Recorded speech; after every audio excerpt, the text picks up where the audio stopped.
What is going on, everybody? Welcome to the 6th edition of the Main Event Mixer. I'm Mr. Cincinnati from the Wrestling Junkies podcast. Welcome, gentlemen. It is always great to see your faces. I am joined by an esteemed panel here. We've got Mr. OTM from the On the Mark podcast. We've got Jim Tucker, and last but certainly not least, my co-host, the podcast dad. Gentlemen, how are you? WrestleMania Night 1 is in the books. How we feeling? Tired. Yeah. I might have the most energy of the bunch. Only had a few beers. Did not stay out to 3:30 a.m. I've been up since 3:30 a.m. With the baby, but great night one. Good to have you back, Tucky. It's been a while since we've had you on any shows. No doubt. Yeah. How dare you introduce me last? I said last but not least. What? It's still last. You're the wind beneath my wings, all right? So sorry that I saved you for last. Is that a problem? That's sweet. Okay, you know what? Okay, next time you host, all right? How about that? I'll host, and it'll be, 10-minute show? Don't let me do that. In and out. That's how I got anyway. the problem in the first place. All right. Yes, sir. In rare form tonight. This is supposed to be a nice morning, just a laid back. Okay, all right. Well, this is what you get. And now you're mixer. Yeah. Anyway, gentlemen, welcome. As always, make sure to follow at @mainevent_net for everything related to the Main Event Network. We've got podcasts, we've got blogs, we've got fan art. I mean, is there anything we don't have? Nope. I can't think of anything. Complaints. We don't have complaints. Everybody online, shut up. Enjoy WrestleMania. No tribalism here at the Main Event Wrestling Network. Absolutely. And also use the code MANIA for On the Mark, Main Event Network, as well as Wrestling Junkies podcast merch. Make sure you get your bingo card that's also pinned to our social media at Junkies Pod if you need something a little interactive for today. Just add a little something to it. This was, and I put this together just kind of on the fly, and it's so far so good. All I need is KSI to take an RKO, and I think and I'm set. Bingo. So, yeah. We have good I think there's good odds that happens. Oh, yeah. That's what I'm hoping for. But let's get right on into it, gentlemen. WrestleMania Night 1 is in the books. They have made it clear this is a new era. Before we get into the actual results, let's talk about the new opening graphic. Very MCU-esque. And I'm going to start with Mr. OTM. What did you think of this new opener? I thought it was great. I mean, I'm not a big, Marvel superhero movie guy, but that's the vibe, obviously, that I think we all got from it. I think it was perfect. It like you said, it truly feels like a new era in the WWE, and I had no complaints with the new intro.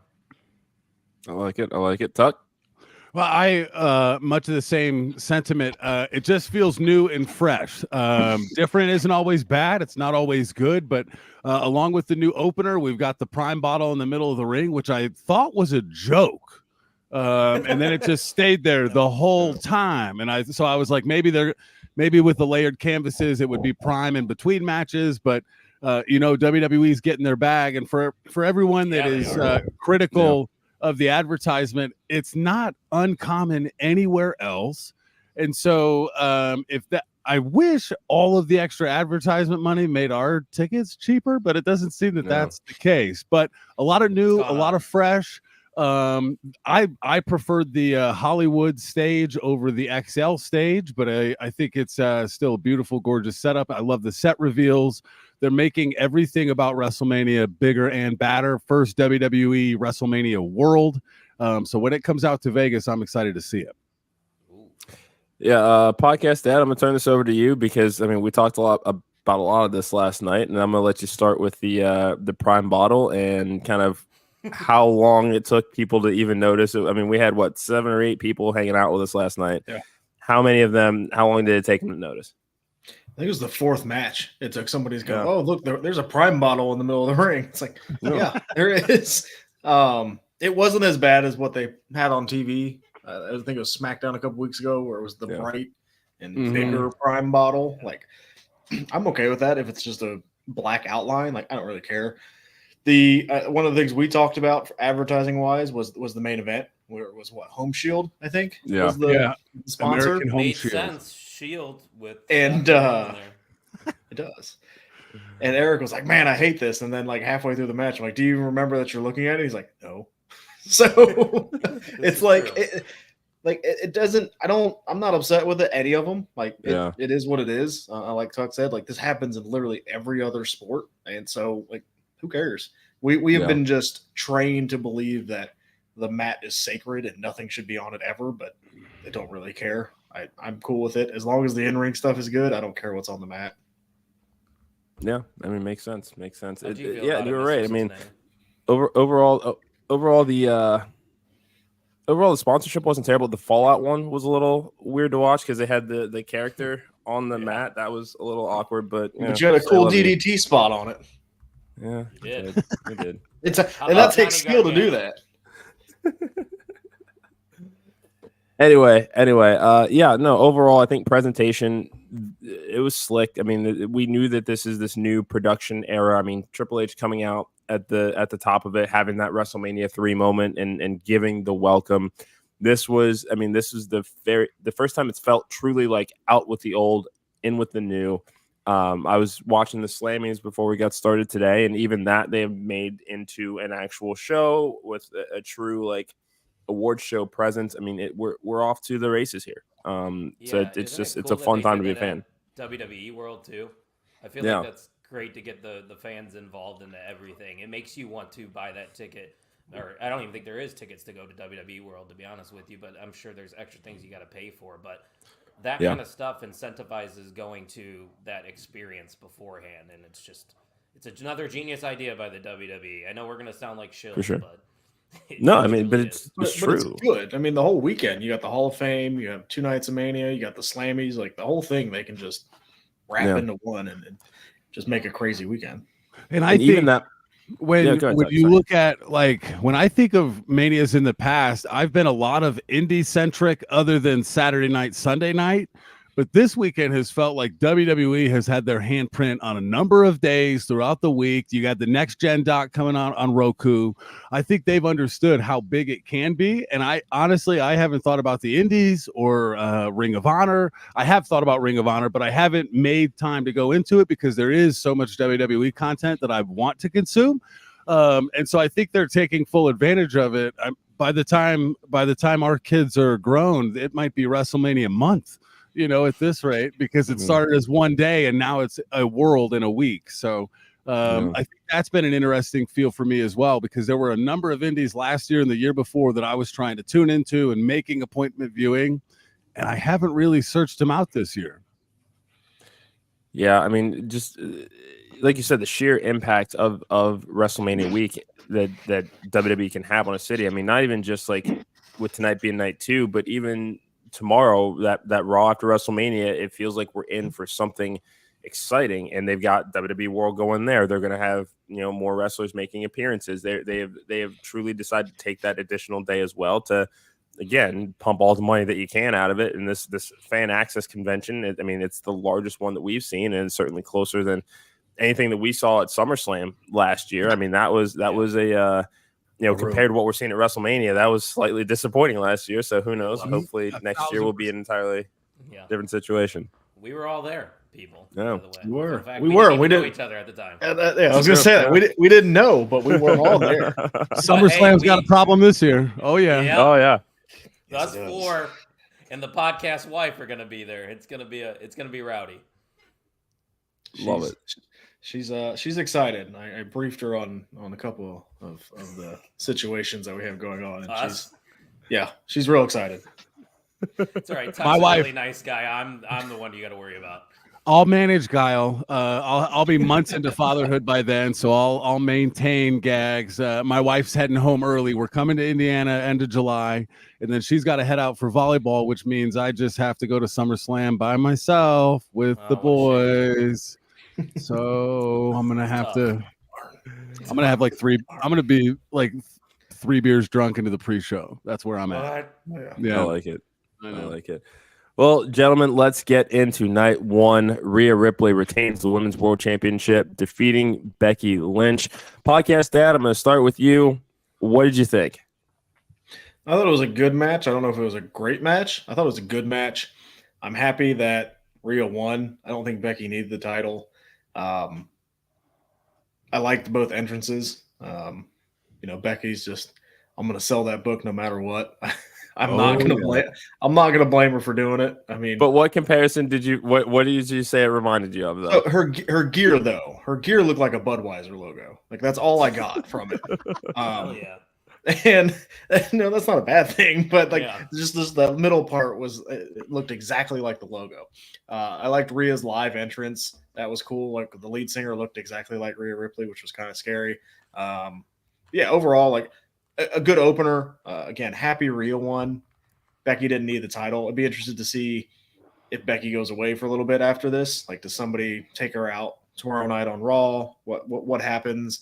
And what direction we have for Rhea, because I don't see a clear challenger. Maybe a Liv Morgan that just popped in my head, but I don't really see a clear title challenger for her at the moment.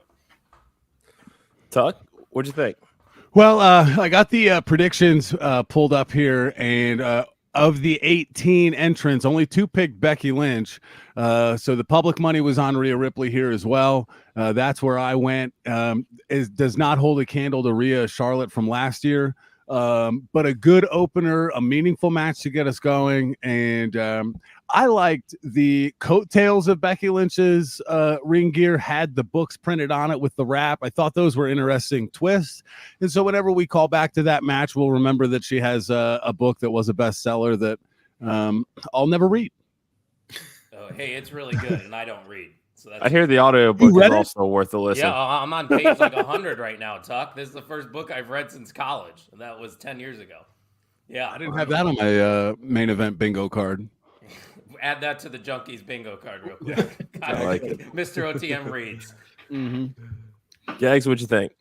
Yeah, I really enjoyed it. I'm not going to sit here and say it was the best WrestleMania match of all time, because it wasn't, but it was definitely the right way to start off night one, in my opinion. You definitely have the 2 biggest stars right now that are active. I would say Charlotte Flair's up there as well when she's around, but other than these 2, you have Bianca Belair, who's probably is mainstream, but, this is how you grab people's attention. 2 of the best women's talent in professional wrestling. I thought they delivered. The right person won. That's how you want to start off WrestleMania. So I definitely enjoyed this one. I thought it was great. What did you think, Mr. Cincinnati? Yeah, I agree. I mean, this is the energy that you want to kick off a show. Becky coming in hot off the New York Times bestseller list. Rhea getting the special entrance. I mean, she has earned every accolade. I think she won a couple of Slammies this morning too. This was the right way to do it. Rhea is doing some of the best work of her career right now, and it just seems that like once she hit this superstar level, it was just off to the races, and there's no catching her. So I mean, I think now the question then becomes, we've seen the WrestleMania title defense out of the way. This match has been built up for the better part of a year without them actually laying hands on each other until about 2-3 weeks ago. Now what's next for Rhea? Because she is in a class of her own, now it's time to determine who some of those challengers are going to be, and I'm going to be very intrigued to see how they do it.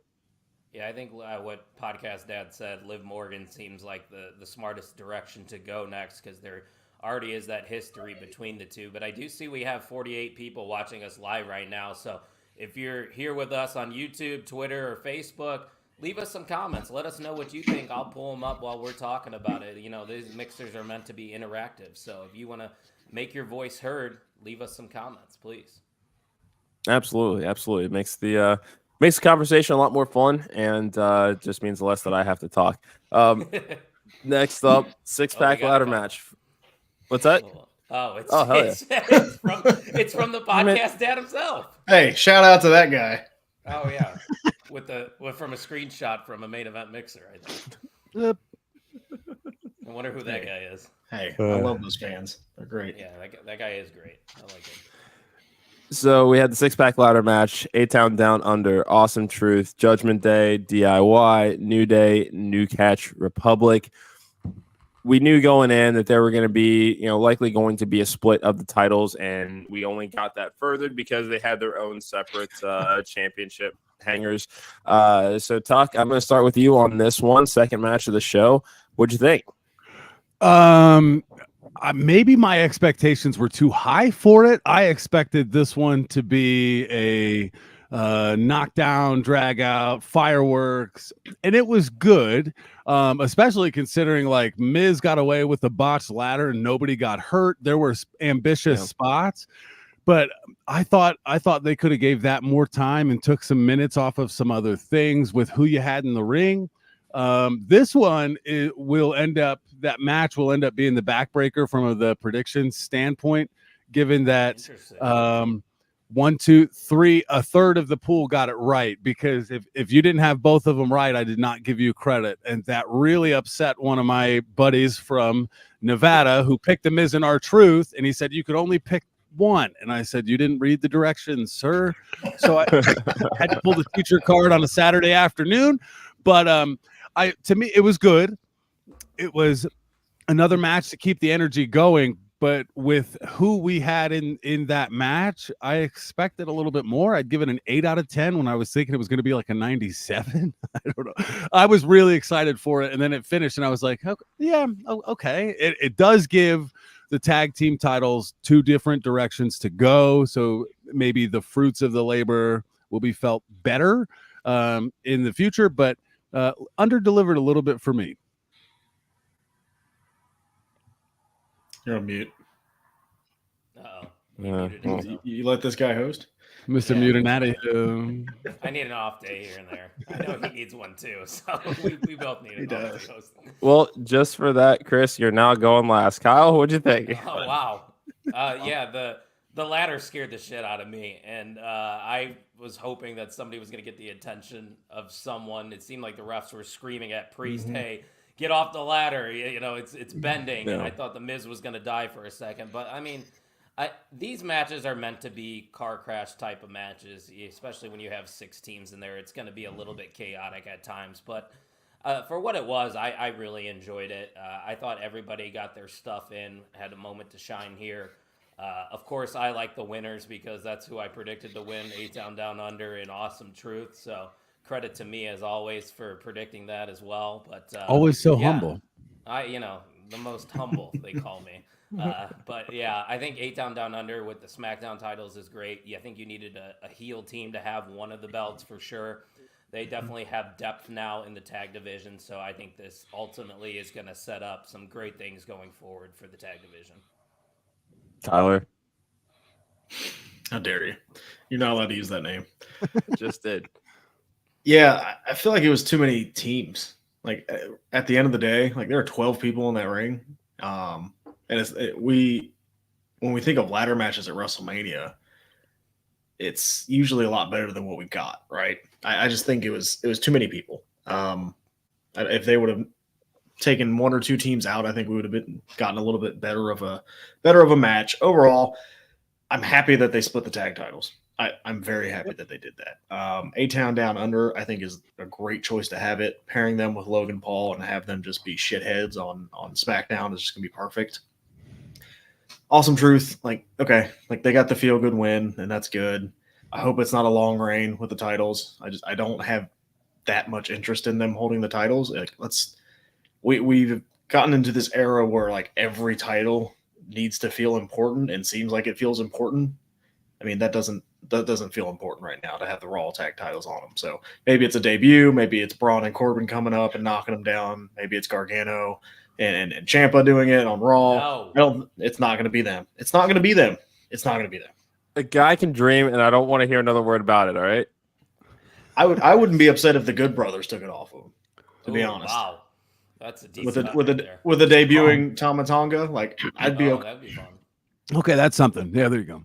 Right. Now you're cooking. I saw somebody say, "What if they hold it to SummerSlam?" No, thank you. And you have DIY take it off them since Johnny's from Cleveland. But you think that's so's the Miz? Yeah.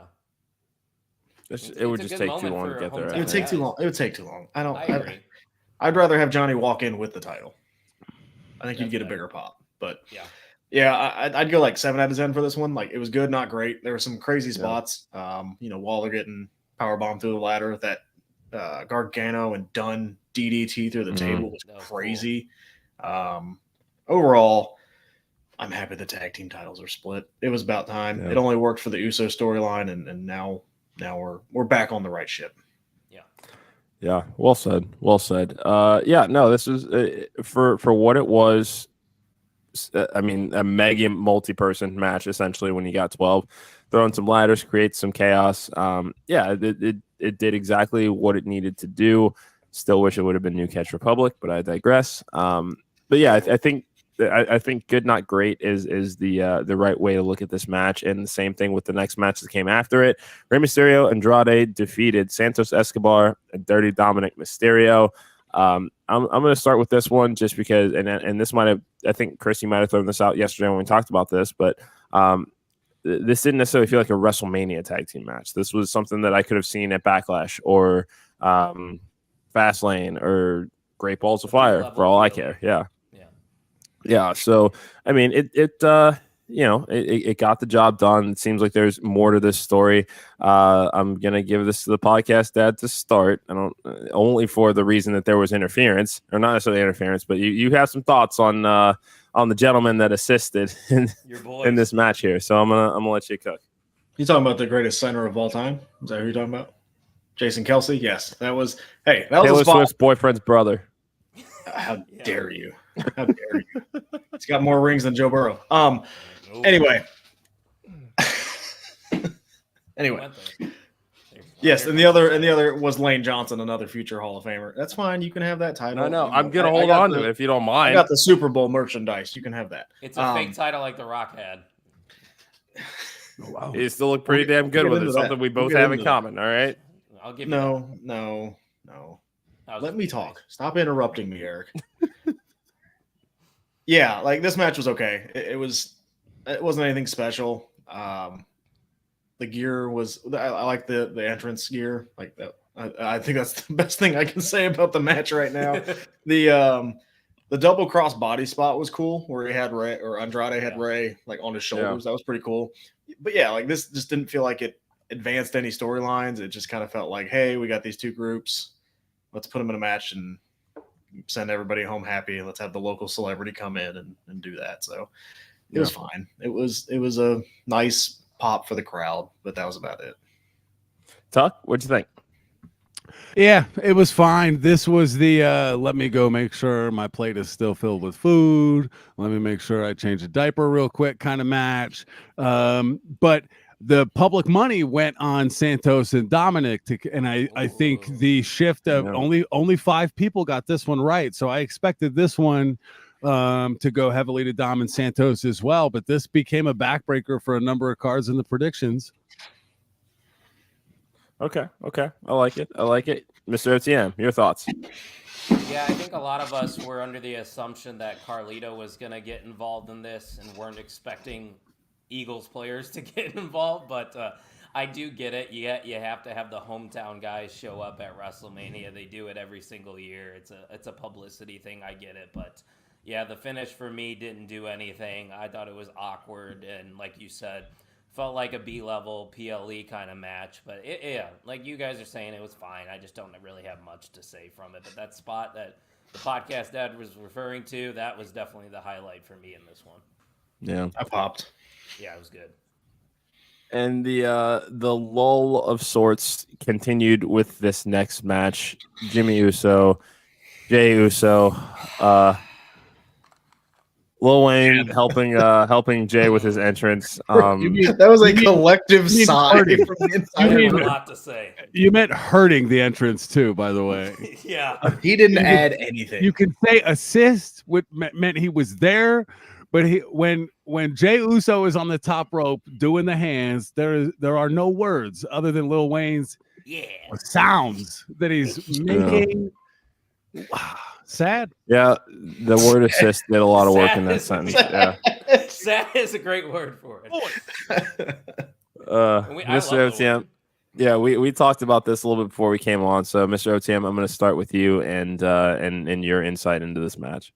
I'm sorry. I'm probably going to say a lot of things that other people want to say, but I think as a collective, we all are a little disappointed on how this one turned out. Granted, it could be expectations were set a little too high. I think that's a problem right now with us wrestling fans, is we have such high expectations for these great feuds, and then when you get something like this, I complain a lot about the Young Bucks and their style, but this felt eerily similar to if I were to watch Matt and Nick Jackson go one-on-one, because the super kick was just overused in this one. It didn't really feel like the WWE style of match that we are used to. And, with this being a dream match for these two, I was really expecting them to pull out all the bells and whistles, maybe even get Solo Sikoa involved in the finish, but he wasn't even involved. It was just a clean, straight-up win for Jey Uso, which I think was the right guy to win, but ultimately, to wrap it up, yeah, I'm disappointed in this one. I had a lot, higher expectations for it. Podcast Padre. Yeah, I think it was the first text I sent in the group chat last night. I said that match stunk. It wasn't good. It wasn't any good. I mean, let's be honest here. Like, it just we expected this to be like this. I mean, technically a blood feud, and it just kind of felt like a weird spam super. Like, I don't know any other moves that they did besides the super kick and a splash. And I feel like this needed some kind of stipulation. Like, if this was like a street fight, or if this was, a last man stand or anything like that, like, it would have been better, but it just wasn't good. And at this point in time, I think I'm ready to pull the plug on the singles Usos experiment. Put them back together. They're so much better as a tag team. Like, neither of them benefited from this at all.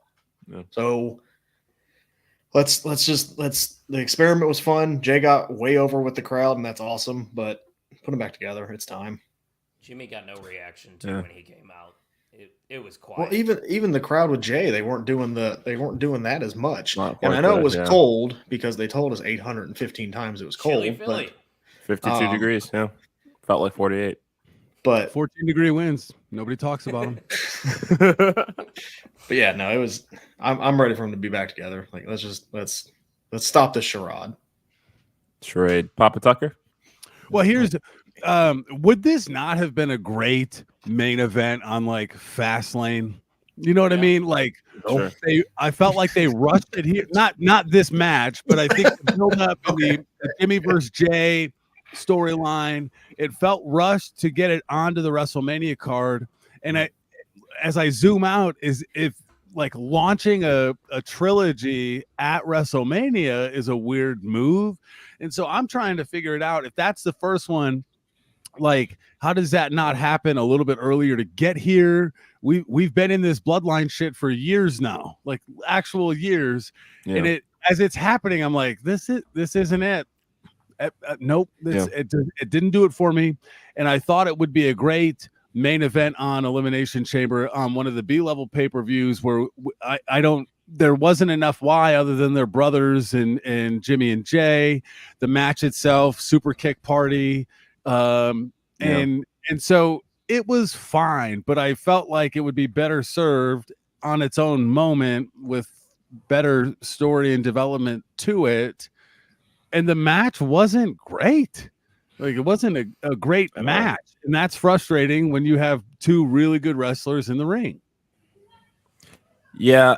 I mean, for me, this is kind of just the culmination of what was a poorly executed story that started in Detroit. There was it didn't make any sense that Jimmy cost Jay in the tribal combat match. And then Jimmy's explanation is basically, hey, I'm upset at you because you left the bloodline, even though Jimmy quit first. Jimmy was also the one that came on to the bloodline last. Then fast forward to January, Royal Rumble, they start 1 and 2 and they don't eliminate each other. That would have been the way to set up this WrestleMania story, even if you do have these guys go their separate singles directions, which they needed to at least try it for these few months here. I think that Jay excelled better than Jimmy did in that time because Jimmy's still in the bloodline. He's still kind of just relegated to the background. Chris is probably going to continue to say, okay, what's your favorite singles Jey Uso match? And I'm going to say, yes, the one either Gunther or McIntyre. I get it. Okay. Both he lost. I like Jey Uso. I like Jey Uso. I do. I know. I know that you do. The initial turn on Roman was fantastic. I was like, okay, they might have a single star here. he doesn't do well in singles matches. Like he's even when like his best match on his singles run was when he won the tag titles with Cody. Yeah. I don't think it's working. And you have the Usos, just put them together. That's fair. I think That's what fair. Tuck is saying is accurate, and I saw a lot of people say that maybe they should have had a few matches before WrestleMania before doing this, just to set up and make this feel bigger than what it actually was. But at the same time, if you're still executing that match the way that they executed this one, it's not going to work regardless of the story. So yeah, I just thought the structure and everything of it was just off, and it was severely disappointing for me. And I'll give Eric credit because Eric said maybe they should have got Jimmy a few more wins to make him feel at least credible going into this match, and they didn't. Like, has Jimmy Uso won a singles match? Like, I don't know. Ever? I don't know. Yeah. Only one person picked Jimmy Uso on the predictions. Who was? Oh man, who was it? Do we know? Put him on blast. I think it might have been me. Go ahead and look up, my man. Yeah. It might have. It might have No, been. it was not. I told the podcast had to look above him. It was Eric. He's on mute now. He's on losers mute. over here. Whatever. It's fine. It's fine. Can't win it's them fine. all. Now, I do have a question. This is I'm looking at the bottom of the ticker on the markwrestlingpodcast.com. Use code Mania for 10% off. I'm filling up a cart. I've got the Main Event Wrestling Network tank top in my cart, rocked, ready to load. Is there any place to find Wrestling Junkies actual merch? Yes, it is a long URL that I don't remember off the top of my head. But I'll tweet that out to you, or I'll throw it in the comments here real quick. We also have our Mania code as well for $10 off. And if you can't tell, I don't have a lot of wall space for a tapestry, which is available on the onthemarkwrestlingpodcast.com, but I'm looking for some Junkies merch. Jimmy's a junkie now. Yeah, we got hoodies, we got coffee mugs, we got tanks, we got t-shirts. So plenty set. I like it. So this next match, this feels like a bit of an all-star game of sorts for WrestleMania. Bianca Belair, Jade Cargill, Naomi taking on Damage Control. Jade Cargill's true in-ring debut. Tuck, I'm going to start with you on this. What did you think of the storm that touched down in Philly? Man, it was cold, it was windy, and it was stormy, baby. This was an absolute sweep on the predictions, top to bottom. There is one other sweep that we'll see on night 2 in regards to the predictions podcast. I think they handled the Jade Cargill stuff well. Gags, you are not correct. There's not people acknowledging Tribal Chief. Wow, more than one acknowledging the Tribal Chief on our predictions contest. There is one sweep remaining, and it is Damage Control. It is Damage Control related. So we'll save that for night 2. But I thought the right team won. I'm just gonna say Dakota Kai. I am happily married. I'm just gonna say those 2 words. God bless Dakota Kai. Thank you, Gags. That was wild to me. There's no way that the 105 pounds of her was not absolutely shivering in chilly Philly. But didn't love Jade Cargill's hair. That is my only Cargill comment. I thought it was a good match. And the right team won because you have Bianca Belair, you have Jade Cargill, you have Naomi on one side, all 3 working. And then is that the crack that starts breaking the Control's back potentially? But this was more enjoyable and something more appealing to me than the Uso versus Uso match, which I did not expect to say going into the night. Senor OTM?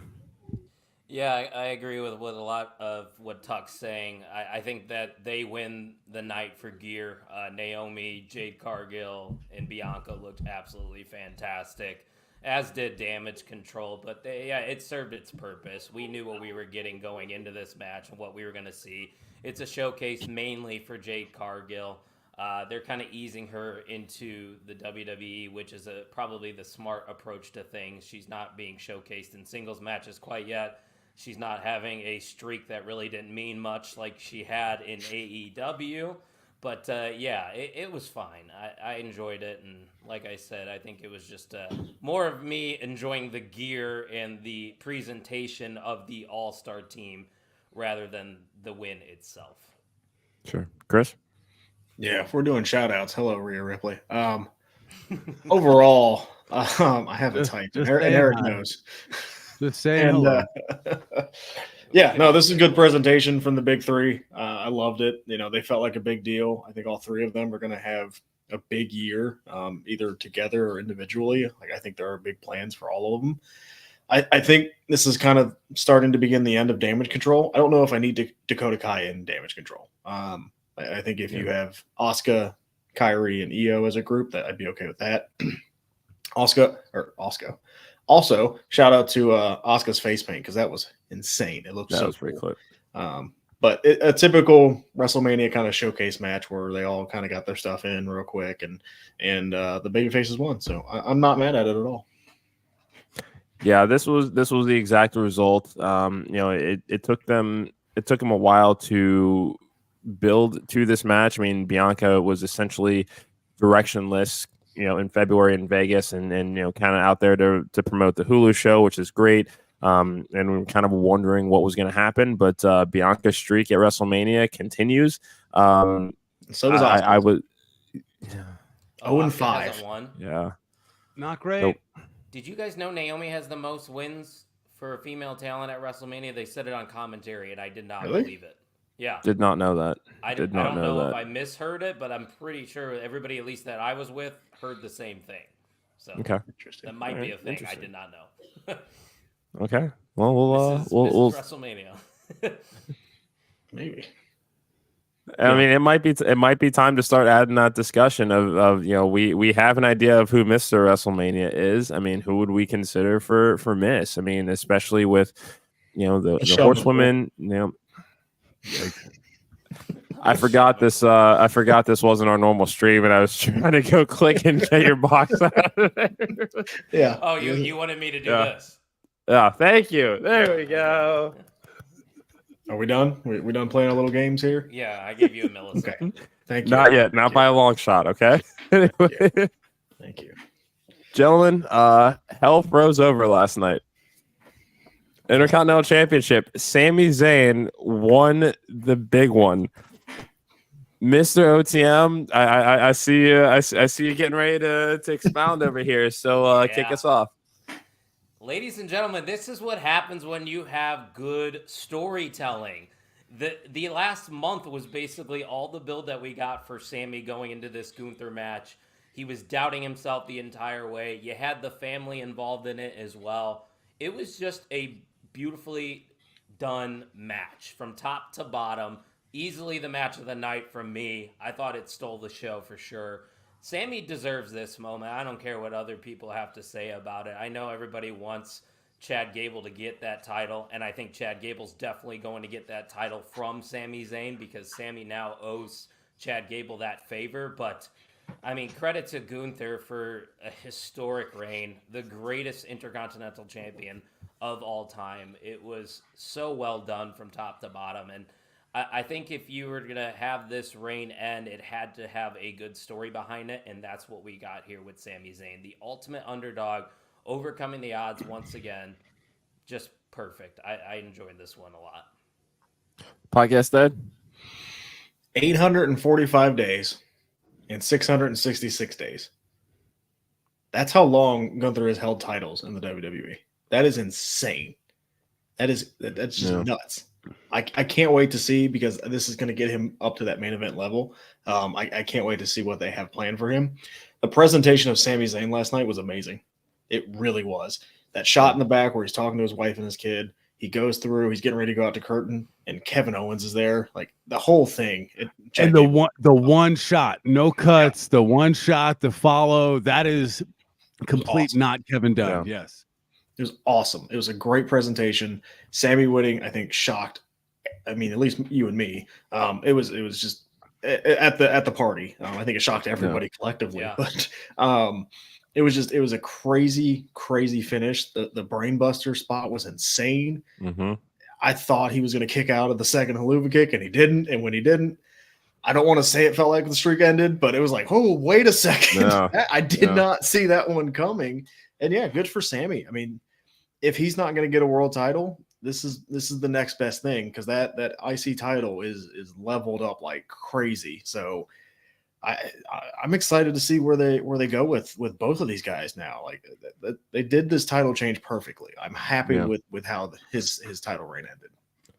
Mr. Tucker.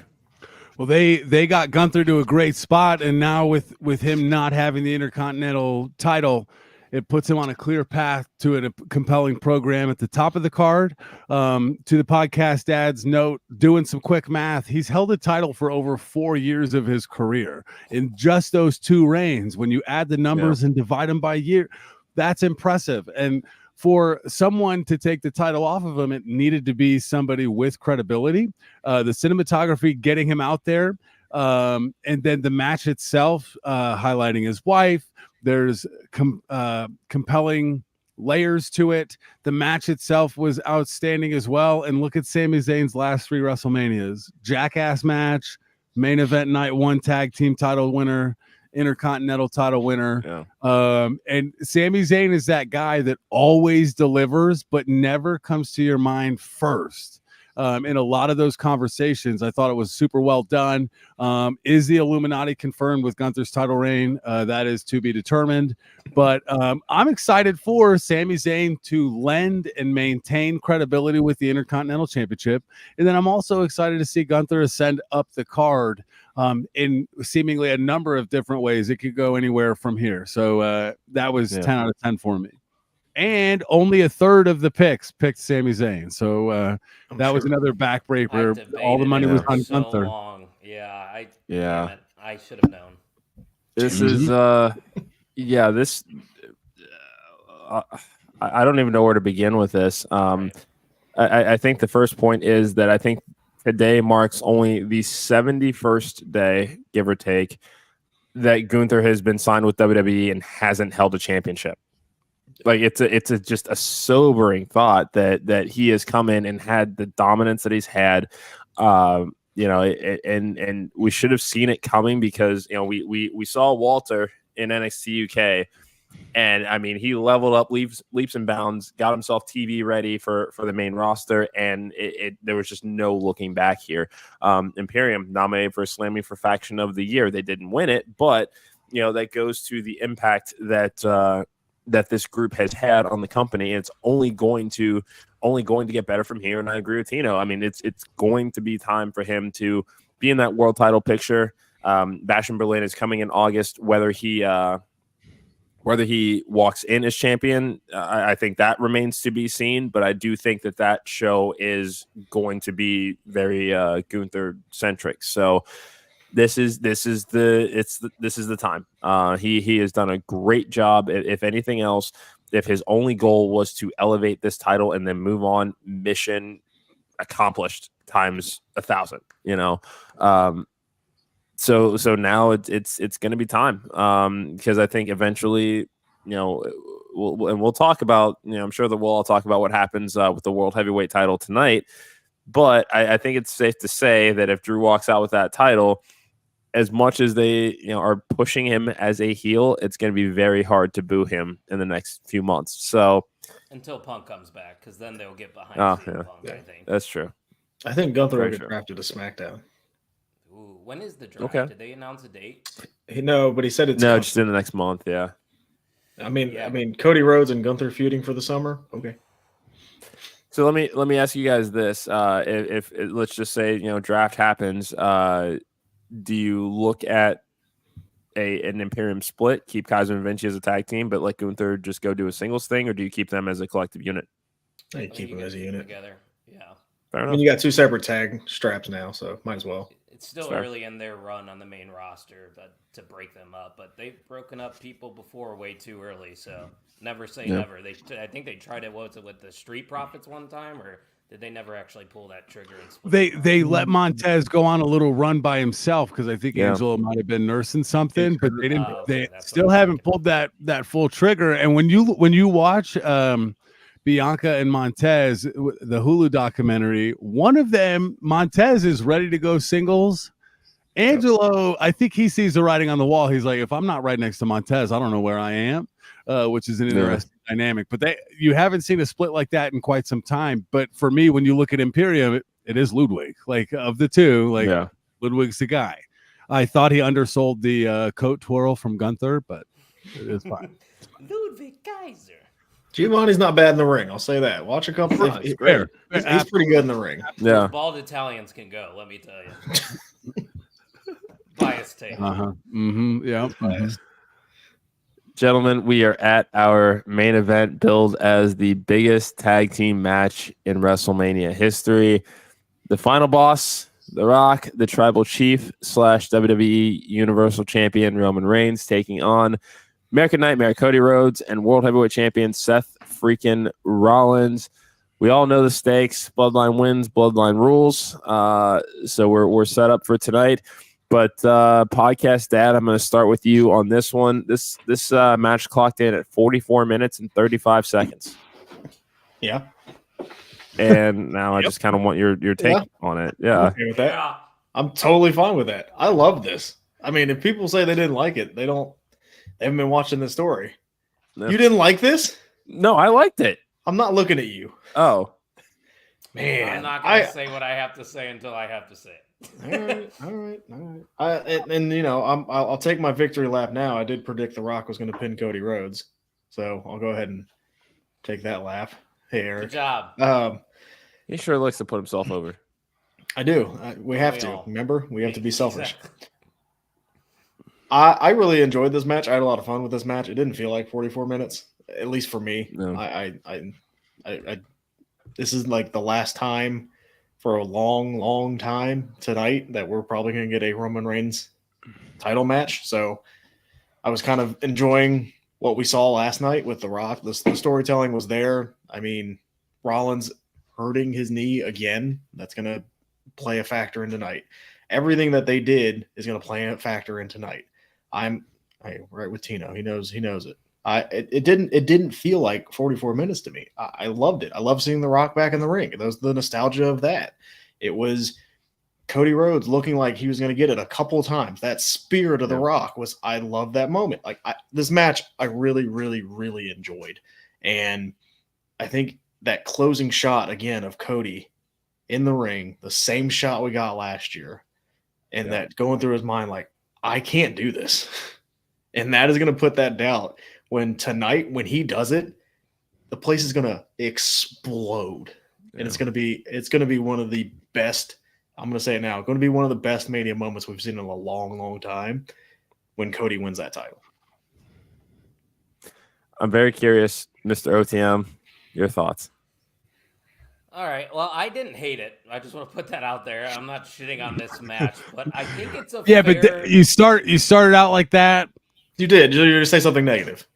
I don't it's a want you to fair think that I hated it, but here's a laundry list of It things I was didn't like. slow. It was slow to me. It did not feel like 44 minutes. I felt like we were dragging there for the first 20. It's like Three of them have to wrestle again tonight. Trust me, I was going to say that. I get it. They got to go again another night, so they're not going to go balls to the wall. But, like, man, we need to get to something of significance at some point. But eventually we got there, and I think the last 20 minutes is exactly what I expected out of this. And I think most of us assumed the Bloodline were going to lose to ultimately set up that stipulation for night 2. And that's what we got.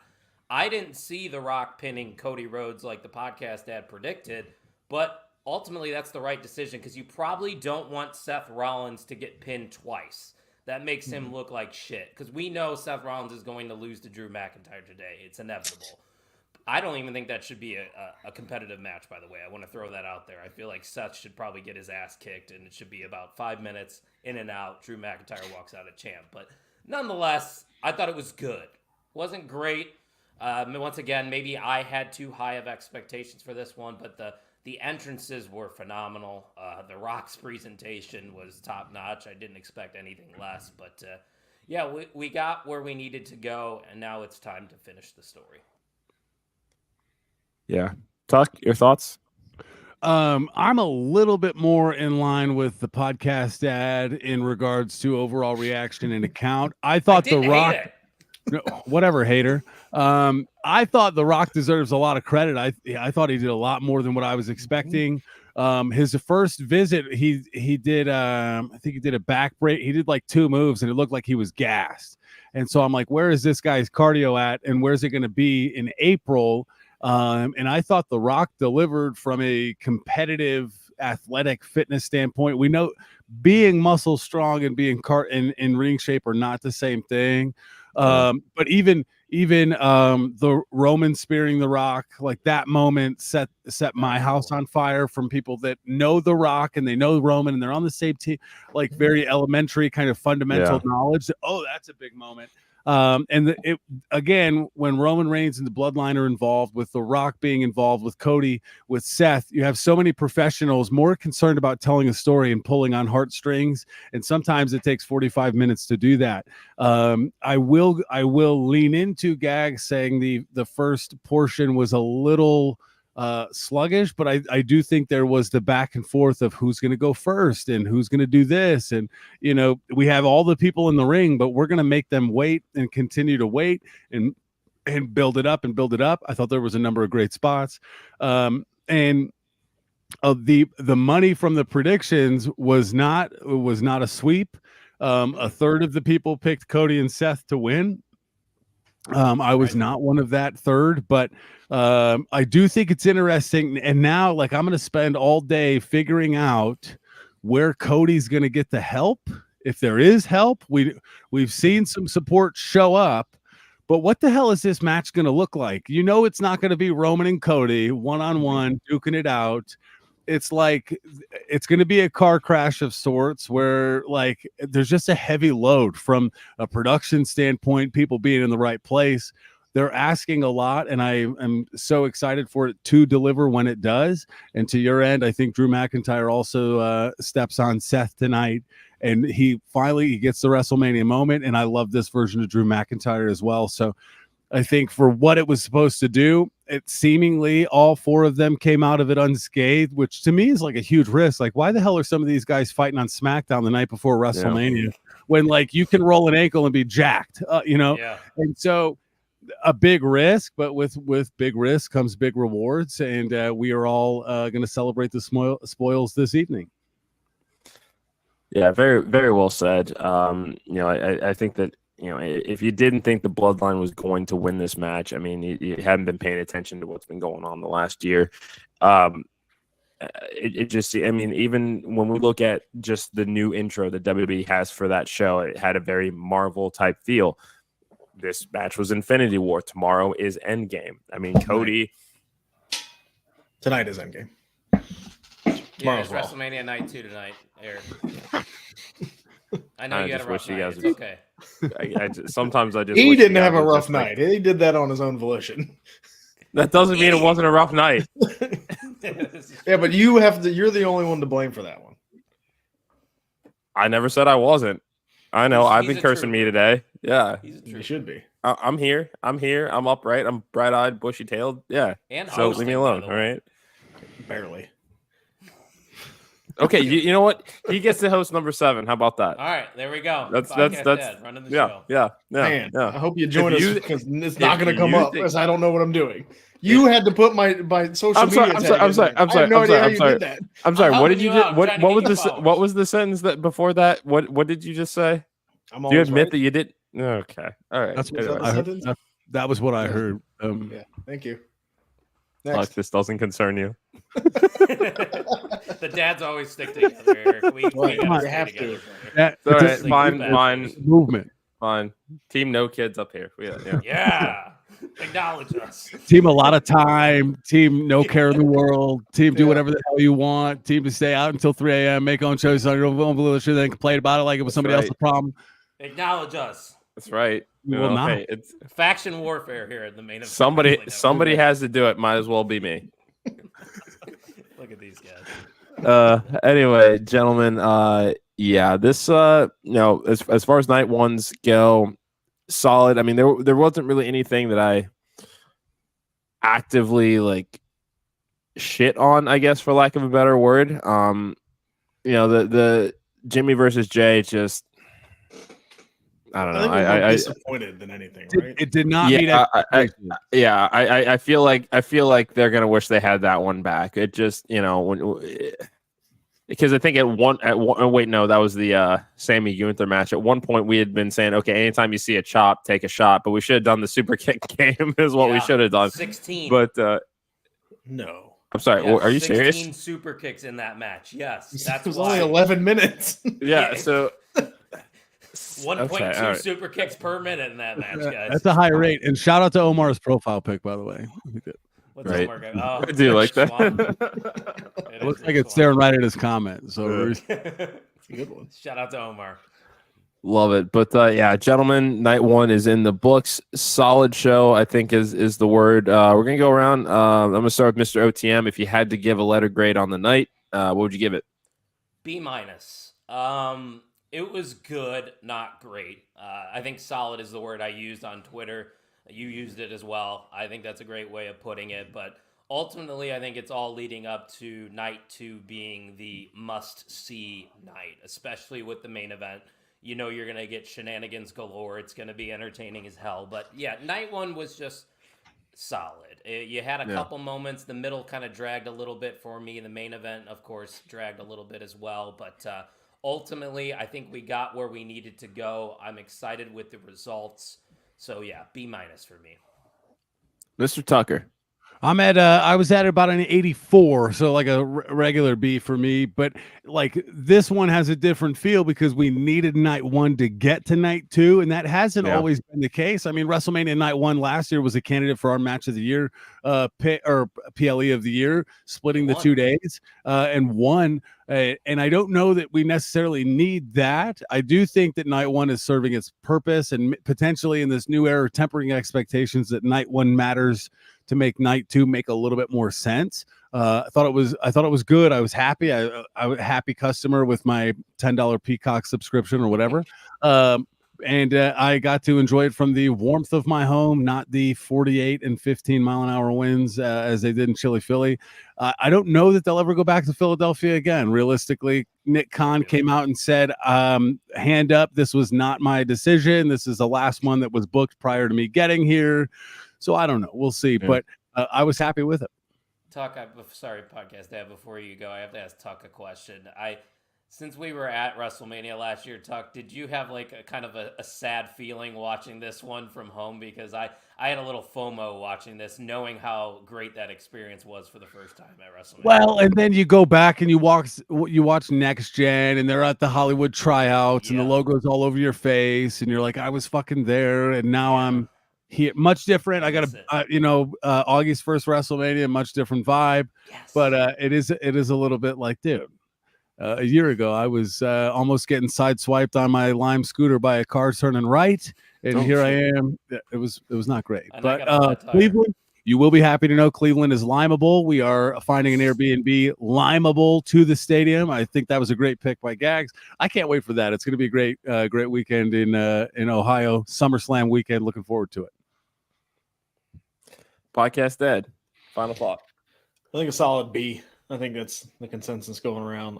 It was good, not great. The women's title match was good. The presentation of the big 3 was very good. Sammy winning was that shock value that we needed. I loved the main event. I thought it was really good. Just as far as kind of looking at it as like the season finale of something, and that was episode 1, and then they kind of split those episodes up and then continued. Exactly. That's how I kind of looked at it, and I enjoyed it. I enjoyed seeing The Rock back and actually looking like he was having a good time, like unlike some of the other times we've seen him come back and kind of labor through a match. So I enjoyed that. But yeah, I would say B. I'm really, really looking forward to tonight. I think this main event, I think, has to deliver. I think, again, we are hyping it up a little bit, but Cody's got to win, and I think that's going to ease everything. I know. Of all time, it fucking better be. I know. It's not the greatest WrestleMania match of all time, but yes, thankfully we've already had that. Yeah, I am excited. I'm ready to go. I'm going to take a nap first before I come over though. Yeah, I figured. Actually, I need to do the same thing. But I'm gonna give it a B as well.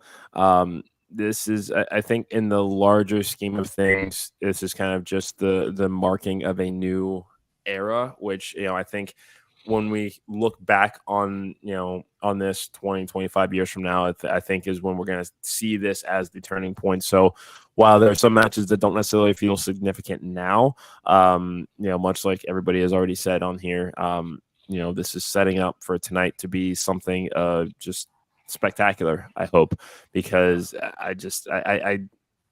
I'm going to say it again because I know there are people out there that want to see Roman win and want to see this continue for whatever reason, to have him break Hollywood Terry's world title reign.